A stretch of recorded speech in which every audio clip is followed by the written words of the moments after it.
her again. Ariana leaves Summer Grove with Brandy and Nicholas to spend a year with them, and Quill picks up Skylar, confiscates the drugs she tries to hide, and drives her to the Brennemans' home. Fraying at the Edge begins one day after Ariana meets her biological parents and leaves with them to live in their English world. Brandy and Nicholas are married to other people, and the story opens with Ariana at Nicholas's home as her parents argue bitterly. She has 3 step-siblings, 2 teen boys who live with her dad, and 1 teen girl who lives with her mom, Brandy. Before she can adjust to the outside world and the loneliness of leaving her family and boyfriend, Rudy, behind, Nicholas gives her a list of things she must accomplish. His list includes removing her prayer cup, getting a new hairstyle, dressing English, learning to drive, and being tutored in college-type courses on religion, history, and science. Nicholas appears determined to scrub the Amish ways from her mind and heart before she returns to Summer Grove. Ariana's mom, Brandy, seems free-spirited and easygoing, but despite that, she staunchly and loudly stands up to Nicholas. Ariana's parents' anger and contradictory expectations drain and confuse her in ways she's never experienced, and she feels herself coming undone. During Ariana's time of exile from Summer Grove, Nicholas allows her to have contact with only one person from her past, Quill Schlabach. Since Quill left the Amish as a teen and never returned to join the faith, Nicholas believes he could be a helpful influence in opening Ariana's mind and heart to better ways of living than in the Amish society. But Quill's singular desire is to help Ariana navigate this temporary upheaval and return to her beloved people and the old ways.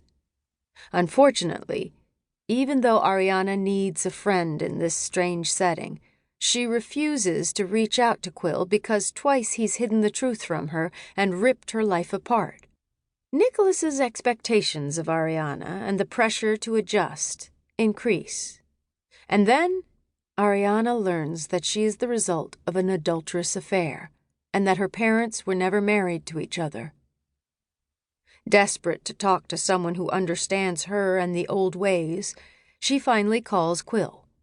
Their encounter, which takes place at a bar, is far from smooth, but he gets her back to Nicholas's home safely.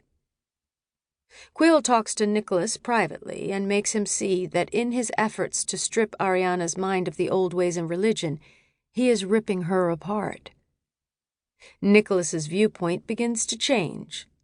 His goal is still to broaden Ariana's mind, but his methods become gentler, and he begins to see the true Ariana, not a brainwashed girl, but a unique, fascinating, strong woman who is trying to do right by everyone. After much angst and a few heated arguments, Ariana forms a bond with Nicholas, Brandy, her husband Gabe, and his daughter Cameron.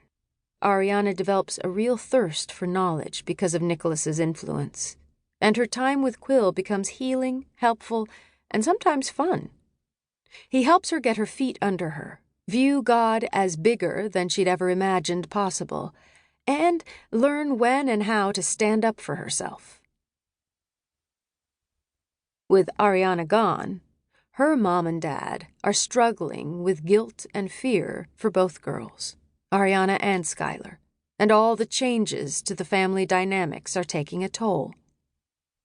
Abram, Susie, and Martha, 3 of the Brenneman siblings, work hard to get Ariana's new cafe on its feet. They want it to be a success when she returns, but they know nothing about running a cafe, and none of them can cook the items Ariana listed on the menu before she left.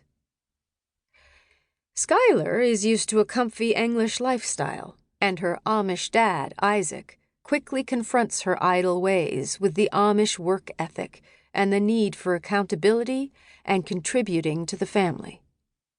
When pushed to help the family, she chooses to work at the cafe, knowing that is her best opportunity to see her forbidden boyfriend and get drugs from him.